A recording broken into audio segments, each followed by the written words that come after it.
Greetings. Welcome everyone to a new first reaction video where I, Alex Haitz, a musician, songwriter, composer of sorts, listen to a full album front to back, give my opinions on it, first reactions, you know the drill. So, it's been about 10 days since my last video, from time of releasing my last video to recording. Been a little busy, and I want to say up front, April is going to be a really inconsistent month for me. I don't know how many videos I'm going to be able to make, just because I have a lot going on at work. I have jury duty, possibly, as well as my wife is due on May 8th. So and she might go early because it's her second kid. So I have no idea when baby will come. And then once we do have our second kid, I'm taking a little bit of time off of work. And then after that, I have no idea how busy I'll be. These videos could dry up completely because I just have no time. I don't know. We'll have to kind of see how it goes. Just see how having a second kid goes. But I'm going to try to keep making videos when I can, when I have the energy. And I'm filming a couple today. Today we have Fishmans, Long Season. Yeah, this is something I've known nothing about this. I got recommended it in, I think, like a hangout that I did, a live stream. This is dream pop, dub, neo-psychedelia, progressive pop, ambient pop. And I'm like, sure. Japanese band Fishmans, released in 1996. That's interesting to me. October 25th. And it's one of their... how many albums? 1, 2, 3, 4, 5, 6, 7 albums. And then they disbanded in 1999. So I'm curious. Because it seems it's technically one track, but I'm going to list it as the separate tracks. I just have them all in a playlist. We're going to do part 1, part 2, part 3, part 4, part 5. But I just have them all in a playlist. I'm going to listen to them consecutively, not really break it up. Yeah, that's pretty much it. I don't know how I'm going to show myself reacting to this because it's going to be probably pretty low key. But I really want to listen. And I want other people to be aware of these kind of underground albums as well. So, is there anything else? Oh, John Mouse's last album I listened to. Dig that album. I really dig that album. Been listening to it a little bit. Hey Moon and Believer are still my favorites, and I go back to those songs quite a bit. Yeah, that's all I have to say, I think. So, without further ado, let's jump right into Long Season.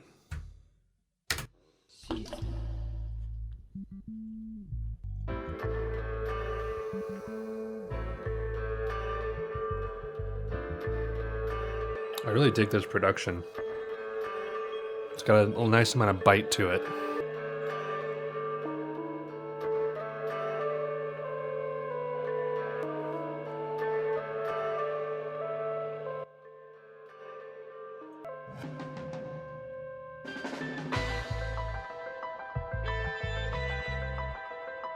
I can hear the Japan in there.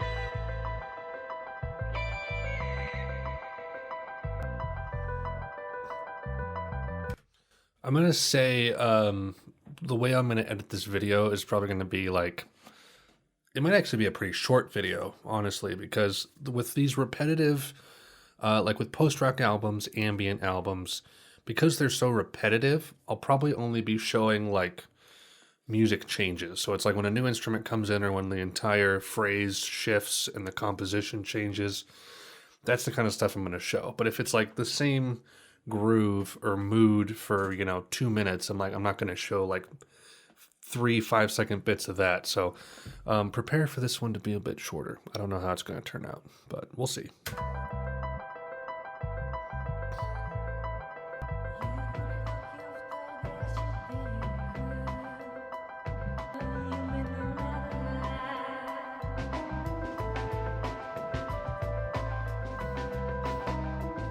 The use of dub is really bizarre.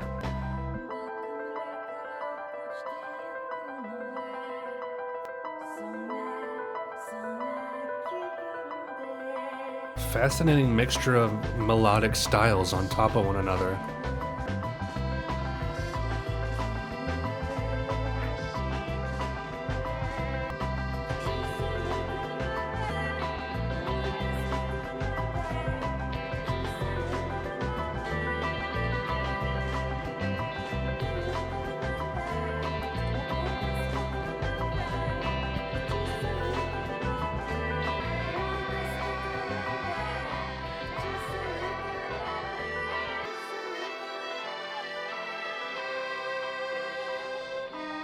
Ooh, that accordion. Part 2.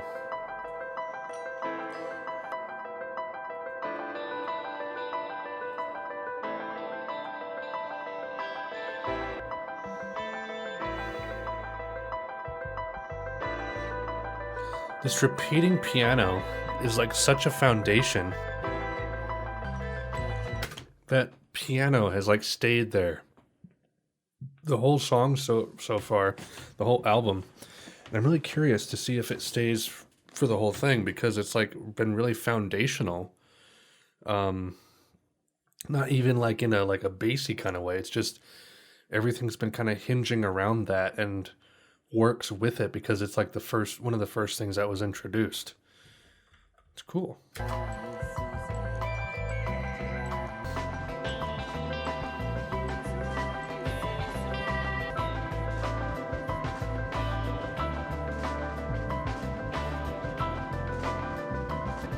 I like this chord change. I'll be really impressed if this is a single unbroken recording session, more or less. This is so chill. I don't hear that piano anymore though, but I bet it's gonna come back.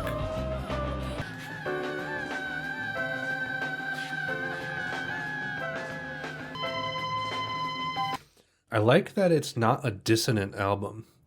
Like the only dissonance is like different modes of the melodies, kind of on top of each other, like I said before, where it's like you'd have like dub sometimes in the vocals and in the bass, and then other times you have like this really ambient, dreamy piano going throughout the whole thing. But it's never like unpleasant to listen to. Like it goes down super easy. It's kind of like drinking like a black tea or something, like a tea with some really interesting notes to it. But it's not unpleasant, it's freaking tea.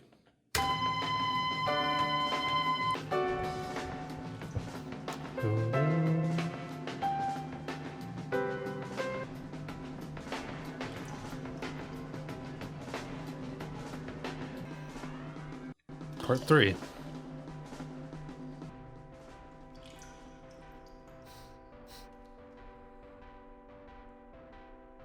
Well, we've like dropped most of the stuff. Uh-oh, we got beep boops.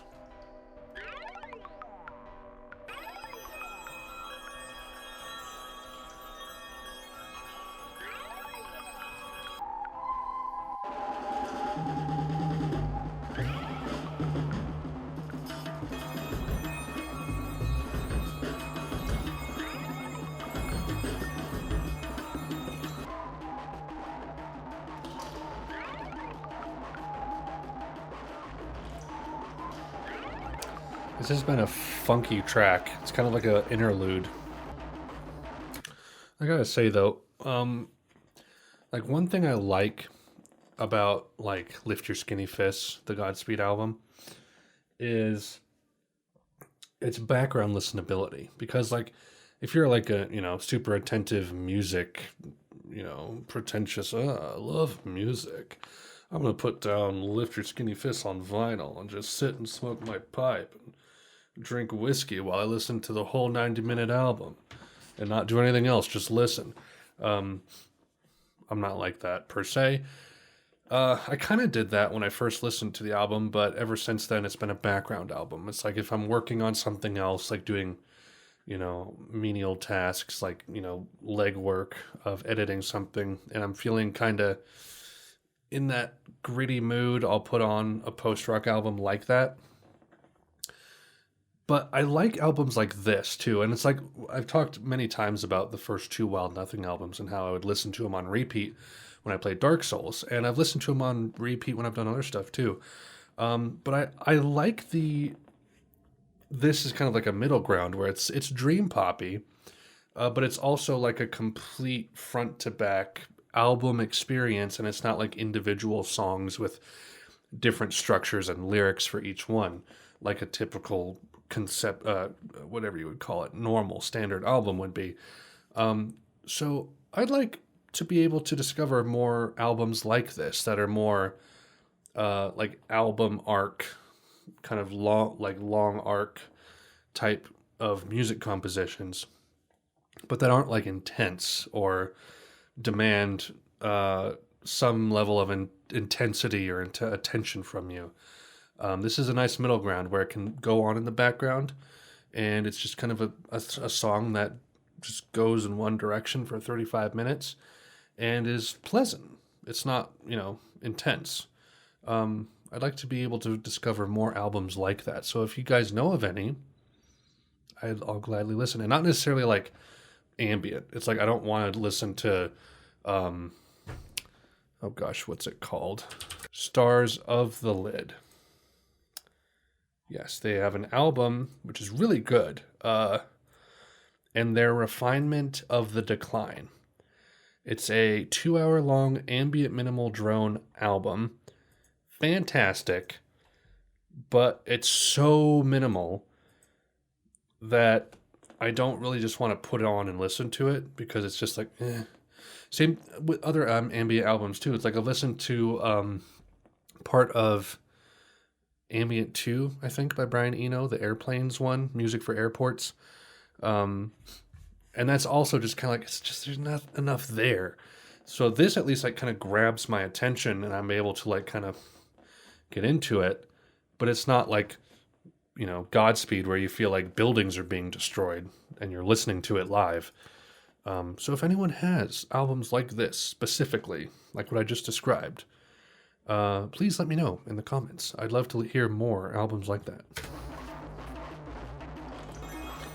This like super low percussion just going insane in the background is hilarious.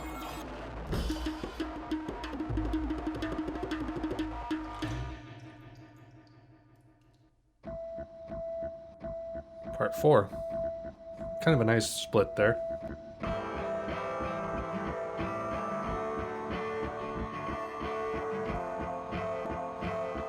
Oh, that's what I'm talking about. This is a nice reward after the monotony of part 3.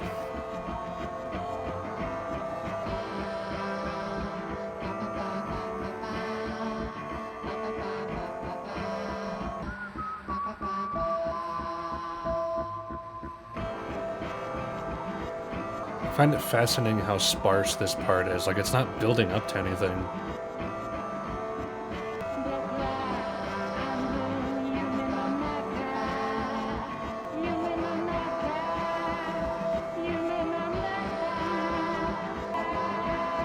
What's really interesting about that,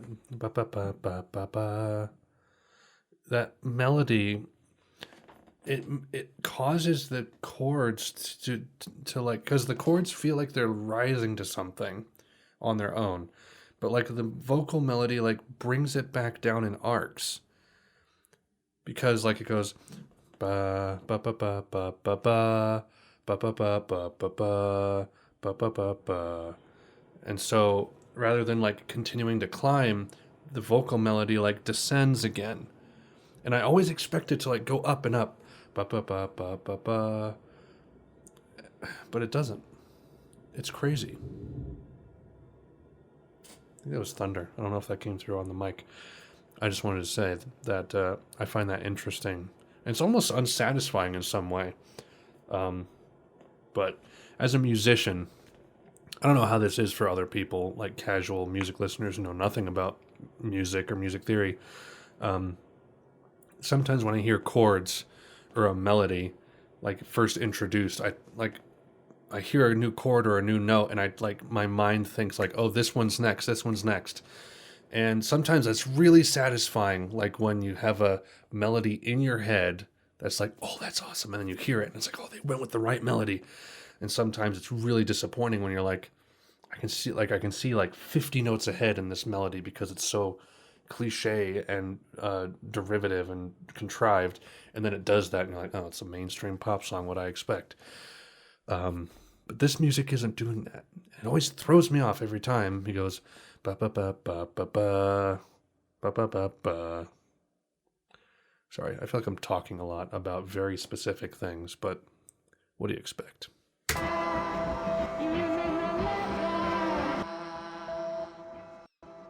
5, last one.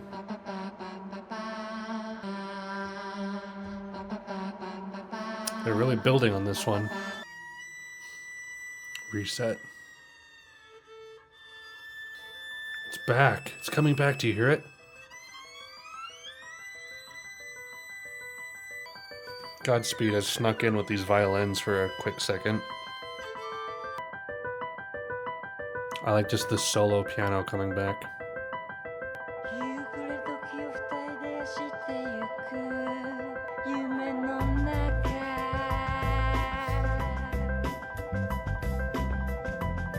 We're just back to the first part again.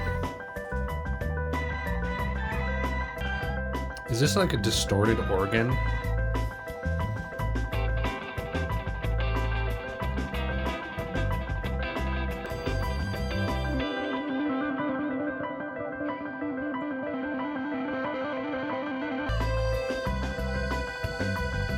The accordion, man. It's so perfect.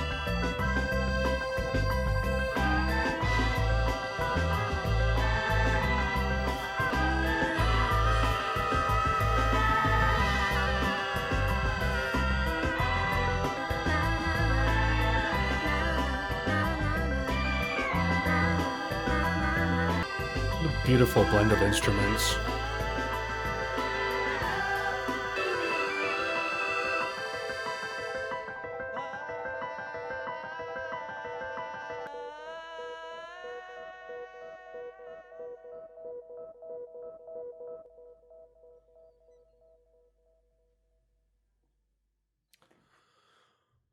What a stellar album.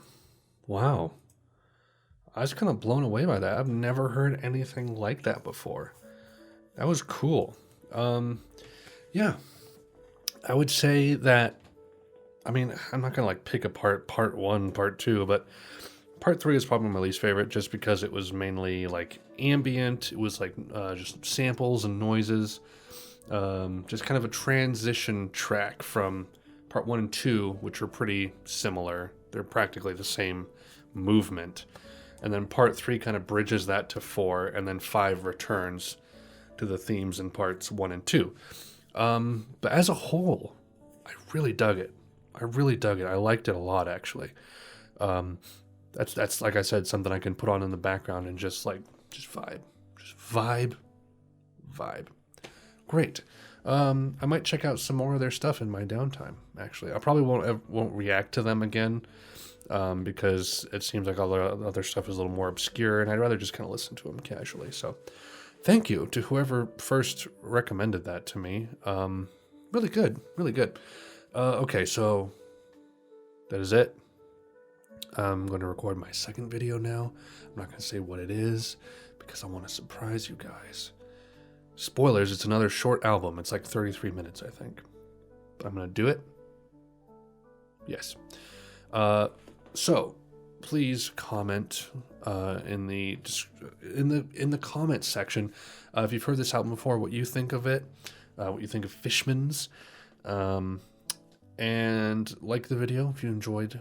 Subscribe if you want more of these videos. Like I said, I'm not sure how many of these I'll be able to make from here on out for the time being, but I'm going to try to make more. Subscribe if you want to get notified when we do hangouts, because sometimes I'll live stream and just chat with people. Sometimes I live stream me editing these videos. Yeah, and there was one other thing. If you're going to recommend an album, I should have 2. I'm going to start putting in the description a link to a document of albums I'm going to react to, and then a link to a document of albums that are frequently requested that I've already listened to in the past, like Oasis, Radiohead, things like that, you know? So if what you're wanting to recommend isn't in either of those, then go ahead and recommend it. Otherwise, I'll just ignore the comment because I'm going to listen to it, or I have heard it before. So, yeah, that's pretty much it. Thank you everyone for watching, and bon voyage.